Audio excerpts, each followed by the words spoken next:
우리는 지난주 다윗이 약 16세 정도 되는 미소년 다윗이 전쟁 영웅 골리앗을 이겼던 사건을 우리가 함께 보았습니다. 전쟁 경험이 전무한 다윗이 전쟁의 영웅 골리앗을 쓰러뜨린 사건 자체는 역사의 기적이었습니다.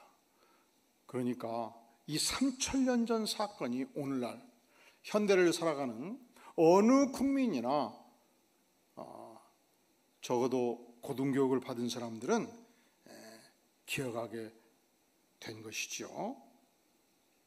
또한 그 시대 만약에 다윗이 골리앗을 물리치지 않았다면 골리앗은 파죽지세로 이스라엘 백성들을 군대들을 쳐 부쉈을 것이고 블레셋의 속국으로 노예로 살아가는 비참한 삶이 되었을 것입니다.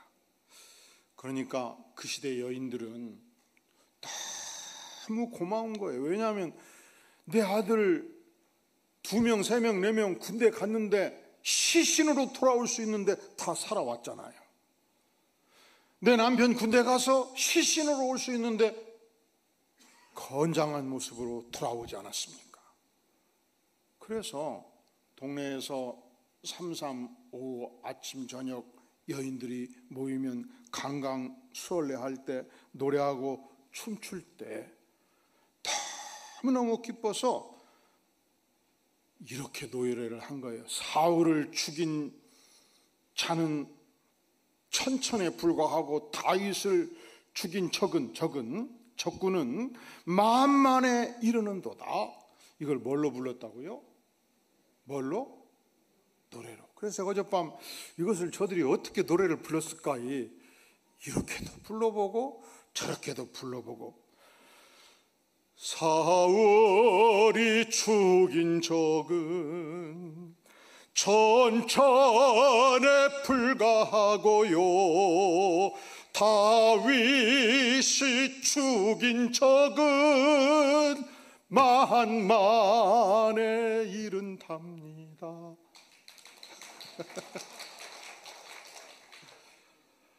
아니 이평명 망리를 가도 그 노래를 부르고 광교를 와도 여인들이 모이면 그 노래를 부르고 천하의 어느 곳을 가나 이 노래가 가득 찼던 거예요. 왜냐하면 내 아들이 살아왔으니까, 내 남편이 살아 돌아왔으니까.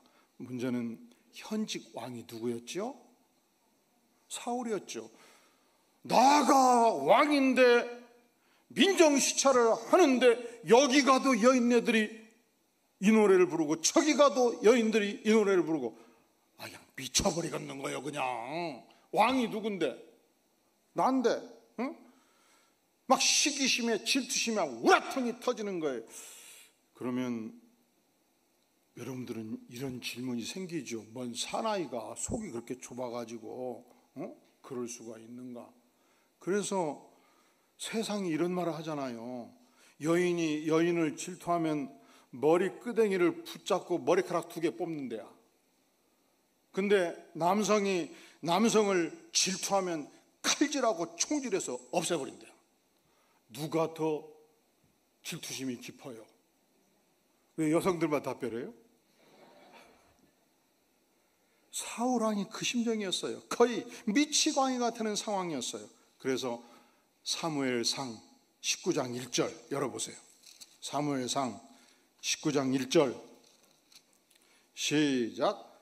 사울이 그의 아들 요나단과 그의 모든 신하에게 다윗을 죽이라 말하였더니 사울의 아들 요나단이 다윗을 심히 좋아하므로, 자, 사울이 그의 아들 요나단을 향해서 그의 어떤 신하? 어떤 신하? 모든 신하. 그러면 신하가 누구예요? 장차관들이지 않겠습니까? 모든 관료들이지 않겠습니까? 모든 군대가 아닙니까? 다윗을 보는 대로 죽이라. 그러니까 이평명 망리를 가도 면장이 나를 죽일 수 있고, 광교 들어오면 이 수원시장이, 경찰서 서장이, 심지어 이군 여기에 주둔하는 군대의 사단장이 누구든지 나를 죽일 수가 있단 말이죠. 사울 왕 휘하에 있는 모든 관료들과 군사가 다윗의 적이 되고 만 것입니다.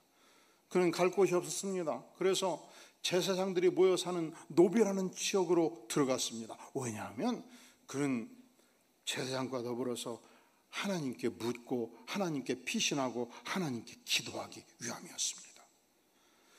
아히멜렉을 만났습니다. 제사장이었습니다. 너무 며칠을 굶어서 배고파하니까 제사장들만 먹는 제사 음식 빵을 내어주었습니다. 내가 장군인데 싸워야 되겠어 하니까 골리앗의 칼을 내어준 것입니다. 문제는 이 소식을 사울 왕이 들은 거예요. 갑자기 분노가 충천했습니다.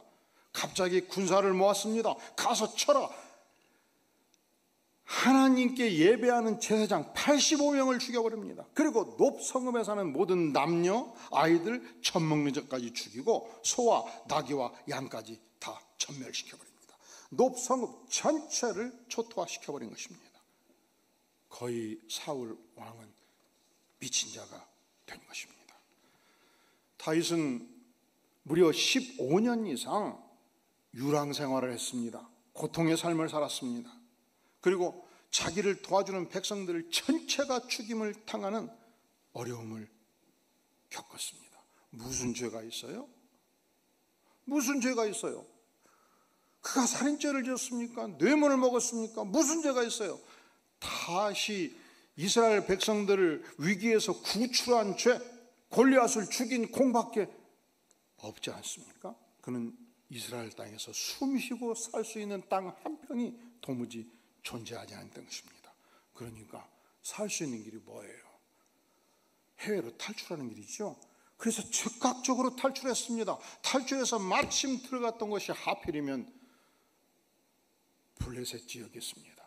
가드왕 아기스가 통치하는 지역이었습니다. 그의 부하들이 다윗을 놔두겠습니까? 즉각 체포했습니다. 왕 앞에 끌고 갔습니다. 임금님이시여, 이자가 우리의 장수 골리앗을 죽인 다윗이옵니다.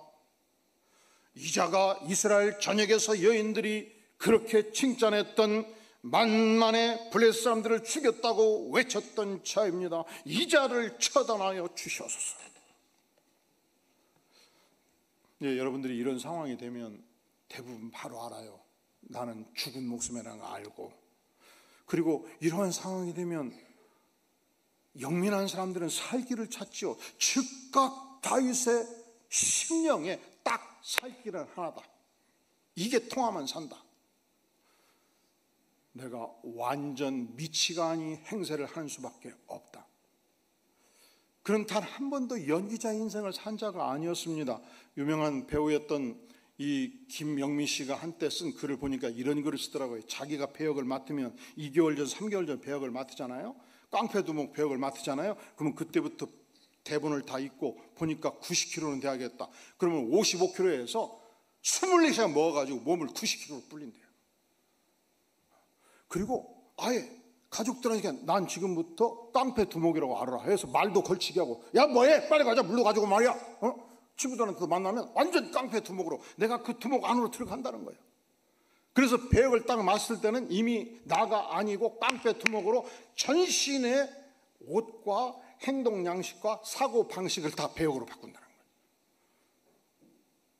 거예요. 성격 배우로 유명하잖아요. 다윗은 단 한 번도 연기를 해본 자가 아니에요. 사는 길은 진짜 미치광이가 되는 길밖에 없어요. 그래서 3000년 전으로 거슬러 올라가서 어젯밤 제가 다윗이 되어본 거예요. 이게 통하면 살고 안 통하면 죽는 거잖아요.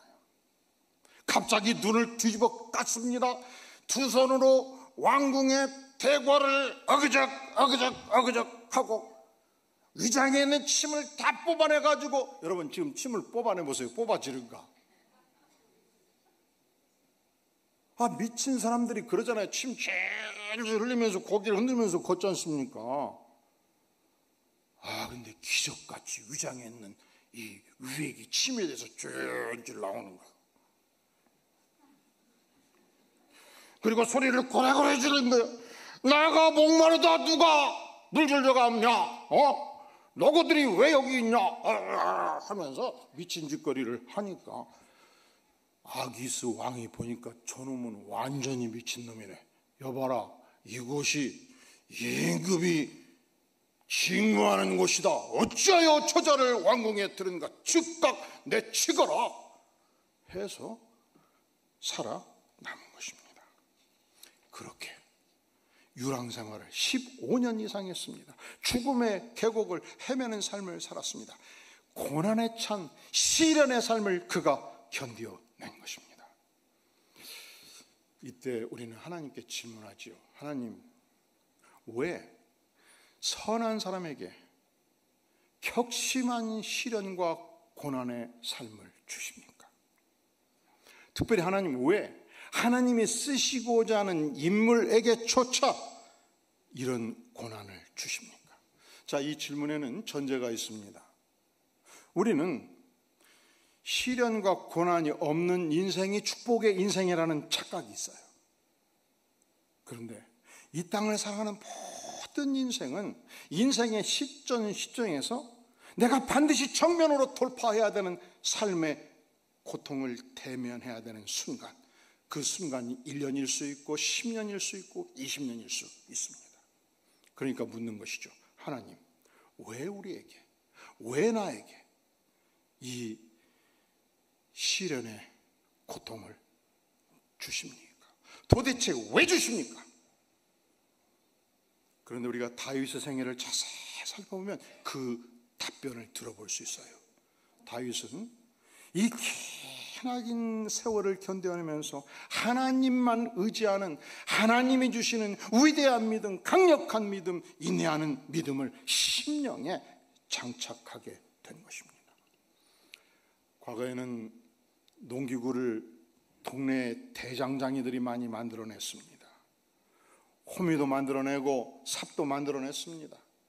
그저 평범한 쇠붙이를 갖다가 빨갛게 달굽니다. 그리고 세게 치고 또 쳐서 강도 높은 농기구를 만들어내지 않습니까? 하나님께서 이 시대에 쓰시고자 하는 인물들을 어떻게 만들어냅니까? 온실 속에 화초로 만들지 않는다는 사실입니다.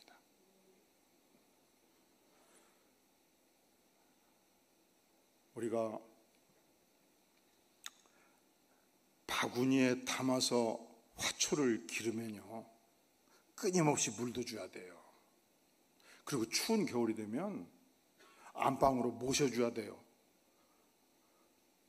언젠가 개척할 때 하나님 어떻게 개척 예배를 드릴까요? 했더니 하나님께서 저에게 아주 지혜를 주셨는데, 하여간 사돈네 8촌까지 예수를 믿든지 안 믿든지 아는 사람들은 모두 초청해라. 개척이 어렵잖아요. 우리가 친구가 가게를 개척한다 그러면, 아이고 요즘 시대에 사업이 얼마나 어려운데 그 찾아가서 금일봉 하지 않아요. 그래서 안 믿는 친척들한테는 개업 예배 한다고 오라고 그래요. 개업 예배. 개업하잖아. 믿는 분들은 개척 예배 한다고 그러고 알아듣게끔. 그래서 외삼촌도 오고 작은아버지도 오고 금일봉 보내게 해서, 그리고 아는 사람 모두를 초청을 했더니 생각해 보니까 예배 한 번 갖고는 개척교회에서 안 되겠어. 그래서 1997년도 9월 28일 3시 주일날 예배 1부 개척 예배, 7시 2부 개척 예배. 어떻게 많이 구름대까지 와버렸던지 벽산 아파트 3단지 이 경비가 쫓아왔어요. 이렇게 고급 승용차가 많이 들어왔다고. 응? 그리고서 개척할 때 큰 도움을 받고 한 10년, 이 교회는 도움받고 다 개인 손님은 또 부조를 해야 되니까 한 10년 열심히 제가 뒷받침을 한 기억이 납니다. 문제는 하와는 사절합니다 써놨는데 나무가 그렇게 많이 들어온 거예요. 그래서 교회 안에도 나무를 쭉 늘어놓고 지하 1층에서 1층까지 나가는 계단도 나무를 쭉 올려놓고, 그런데 어느 날 교회를 와봤더니 계단 쪽에 있는 거 너무 추우니까 다 얼어 튀어서 죽어버린 거예요. 그리고 교회 안에 있는 것도 겨울에 이게 살아남으라는 보장이 없어요. 그래서 기도하고 생각해 보니까 누가 이것을 다 관리할 것이냐, 하원에 연락이 있고 다 기증을 해버렸습니다. 온실 속의 화초는요 쉽지가 않아요. 그런데 놀랍게도 야외에서 자라가는 다년생 잡초는 영하 20도 30도가 되어도 견뎌냅니다. 뿌리를 받고 지하에서 필요한 영양분들을 빨아댑니다. 그리고 혹독한 추위를 견뎌내도 봄이 되면 새싹을 틔우고 꽃을 피우지 않습니까? 우리가 시련 속에서 영적인 근육을 단련합니다. 하나님을 온전히 의지하는 법을 배웁니다. 성령의 도우심을 구합니다. 시대를 견디는 힘을 얻습니다. 인내의 근육을 단련하게 되는 것입니다. 왜 하나님을 전적으로 의지하고 믿는 나의 인생에 이 시점에서 저 시점에서 시련을 주시는가? 두 번째 이유가 있어요. 우리가 일찍이 인생이 꽃피우면요 절대로 스스로 겸손할 수가 없어요. 저도 인생을 살아보니까 이런 친구 저런 친구들 만나잖아요. 20대 초반 22살의 고시를 패스해가지고 30대 초반에 중앙정부 과장급 국장급이 되고 40대 초반에 장관급 가까이 가버리면은 그냥 눈에서 힘이 나오고 걸음도 힘차고 막 누구든지 막 명령을 하고 그러고 막 힘이 넘쳐버려. 그 교만을 스스로 꺾을 수가 없어요. 그러니까 인생 전반부 20대 30대 고생을 많이 해보는 것이 축복이에요. 보니까 다윗이 지금 그렇게 살고 있잖아요. 바울 사도가 그러했습니다. 그는 바리새파 출신으로서 율법 전문가요 성경 전문가였습니다. 그가 예수님을 만나고 영성이 열렸습니다. 영성 전문가였습니다.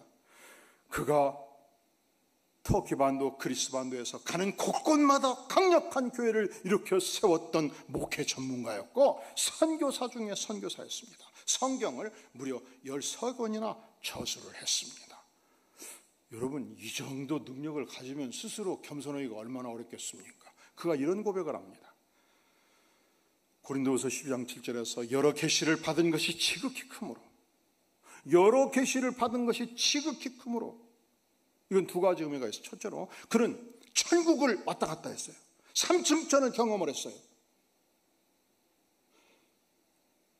하나님의 나라를 경험했다고요. 그리고 성경을 계시로 받았어요. 이 출중한 은사를 생각할 때 나는 스스로 겸손할 수가 없는 인물이었다. 너무 자만하지 않게 하시려고, 너무 교만하지 않게 하시려고 하나님께서 내 육체의 가시, 사단의 사자를 박아주셨다. 이것이 나를 쳐서 너무 교만하지 않게 하셨다 고백합니다. 왜 하나님께서 우리 인생의 골목에 시련의 강을 주시는가? 우리는 이 시련의 강을 건너면서 하나님만을 전적으로 의지하면서 강한 믿음을 인도하는 믿음을 소유합니다. 우리는 이 시련의 강을 건너면서 내가 스스로 체득할 수 없는 하나님이 주시는 겸손을 체득하게 됩니다. 우리가 이 시련의 강을 건널 때 얻는 놀라운 축복이 있어요. 고통 당해 본 자만이 고통 당하는 자를 이해해요. 고난의 강을 건너본 자만이 오늘 살얼음판 고난을 걷는 영혼의 아픔을 알지 않겠습니까? 그가 쫓기다 결국 사람의 눈을 피해서 아둘람 굴로 들어갑니다. 이 팔레스타인 지역은 석회암 지역이기 때문에 굴이 많이 존재했습니다. 그냥 단지 굴이 사람이 파놓는 굴이 아니에요. 이 예배당에 3배 대비 10배 되는 굴들이 있었습니다. 아둘람 굴이 그런 굴이었습니다. 그의 친척들에게 알려졌을 때 두 가지 놀라운 현상이 나타납니다. 그것이 어떤 현상이었습니까? 자, 우리 다 함께 첫 번째 현상 22장 1절 같이 읽어볼까요? 시작. 그러므로 다윗이 그곳을 떠나 아둘람 굴로 도망하며 그의 형제와 아버지의 온 집이 듣고 그리로 내려가서 그에게 이르렀고 모든 친척들이 그에게 몰려오기 시작했습니다. 과거 민주화 운동하던 친구들이 경찰에 쫓겨갈 때 어디로 갑니까? 친구 집을 가지요. 집을 못 들려요. 왜? 들리기만 하면 체포될 수 있고, 그리고 부모들이 계속 형사한테 시달리잖아요. 다윗이 그랬지 않겠습니까? 아버지를, 형님을, 그리고 사촌들을 괴롭혔습니다. 그러니까 저들이 다윗에게 가는 곳이 살 길이다, 다윗이 우리를 돌봐줄 거다 믿고 다윗에게 달려오기 시작했습니다. 두 번째 현상이 나타납니다. 어떤 현상입니까? 22장 2절 시작. 환난당한 모든 자와 마음이 원통한 자가 다 그에게로 모였고 그는 그들의 우두머리가 되었는데 그와 함께한 자가 400명가량이었더라. 자, 세 종류의 인물들이 몰려들기 시작해요. 첫 번째 어떤 인물들이에요? 환난당한 모든 자. 두 번째 빚진 모든 자. 세 번째 마음이 원통한 자. 막 사람들로부터, 대적들로부터 말할 수 없는 괴롭힘을 당해서 마음의 근심과 걱정과 우원과 비탄이 가득 찬 이 고통을 안고 살아가는 인물들이 이상하지요. 다윗을 만나면 마음이 풀려요. 다윗을 만나면 위로가 돼요. 다윗을 만나면 행복해요. 소문이 났어요. 400명이 몰려든 겁니다. 빚진 모든 자. 우리가 자산이 있고 가진 것이 있으면 주변에 좋은 친구들이 많아요. 이상하지요. 빚져보세요. 부도나 보셨나요? 고리대금 업자한테 돈을 빌려서 이자 원금을 못 갚은 적이 있나요? 평생 시달립니다. 어디 가도 하소연할 것이 없습니다. 그럴 때는 친구들이 다 떠나요. 그런데 빚진 모든 자들이 다윗에게 가면 마음의 평화가 있었습니다. 다윗에게 가면 다윗이 위로가 되었습니다. 세 번째, 마음이 원통한 자. 너무너무 억울해서 가슴을 치고 땅을 쳐도 이 원통함이 안 풀려요. 억울해요. 가슴에 통증을 안고 살아가요. 근데 이상하죠. 다윗의 얼굴을 보면 다 해결이 되네. 위로가 되네. 근데 여러분 반대로 생각해 보세요. 내일 출근하거든요. 출근하는데 직원이 400명. 몇 명? 근데 오늘 저녁에 한 사람 한 사람 400명 면당 놓고 보니까 요 놈은 빚을 20억짜 가지고 망한 놈, 요 놈은 팔려가 가지고 노예 생활을 20년 하다가 나한테 온 놈, 그래서 마음의 원통함이 안 풀린 놈, 400명이 단 한 사람도 문제가 없는 사람이 없어요. 그러면 내일 내가 출근하면 출근의 분위기가 좋을까요? 어려울까요? 좋을까요? 어려울까요? 인간은요, 상처받은 자가 반드시 상처를 줘요. 교회에서도 그렇습니다. 우리 목사님들 막 누가 괴롭히면 야, 저분 너무 심하다 이렇게 생각하지 말고 얼마나 상처가 많으면 나를 괴롭힐까 이렇게 생각하셔야 돼요. 인생에 얼마나 상처가 많으면 나를 이렇게 괴롭힐까. 다윗은 그 모든 고통을 다 받아낸 거예요. 그래서 천하에 가장 고통이 큰 사람들, 원통한 사람들, 빚진 자들 다 몰려들어서 다윗의 가슴에서 젖을 빨아먹고 평화를 누리고 있었단 말이죠. 언제 이 가슴을 형성했습니까? 15년이 넘는 기나긴 세월 동안 쫓기면서 아파하면서 고통당하면서 하나님의 마음에 합한 자의 심령을 소유하게 된 것입니다. 이것은 예수 그리스도의 마음이었습니다. 예수님은 어떤 분이십니까? 따라해 볼까요? 수고하고 무거운 짐진 자들아 다 내게로 오다 내가 너희를 쉬게 하리라. 하나님께서 이 고난의 세월을 살아가는 다윗에게 예수 그리스도의 마음, 은혜의 마음, 축복의 마음, 고통하는 영혼을 온전히 돕는 은혜의 마음을 충족히 허락해 주신 것입니다. 사랑하시는 성도 여러분, 아직도 내 인생의 고난이 끝나지 않았다고요. 그렇습니다. 이 어려운 세월을 살아가면서 하나님은 반드시 강한 믿음을 주실 것입니다. 하나님은 반드시 내 생에 필요한 겸손으로 무장하게 해주실 것입니다. 하나님은 반드시 앞으로 생애 속에서 오고 오는 수많은 고통당하는 영혼들을 보듬고 돕는 하나님의 마음에 합한 자의 심령을 주께서 주실 것입니다. 기도합니다. 영광의 주님, 주께서 바울을, 주께서 다윗을, 주께서 위대한 하나님의 사람들을 연단하며 인도했던 삶을 보면서 주님, 우리가 예수 그리스도의 마음을 소유하기를 원합니다. 주님, 주님의 은혜의 가슴을 알고 천국 백성의 축복을 온전히 누리기를 구합니다. 우리에게 이 축복을 넘치게 부어 주시옵소서. 예수님의 이름으로 간절히 기도하옵나이다. 아멘.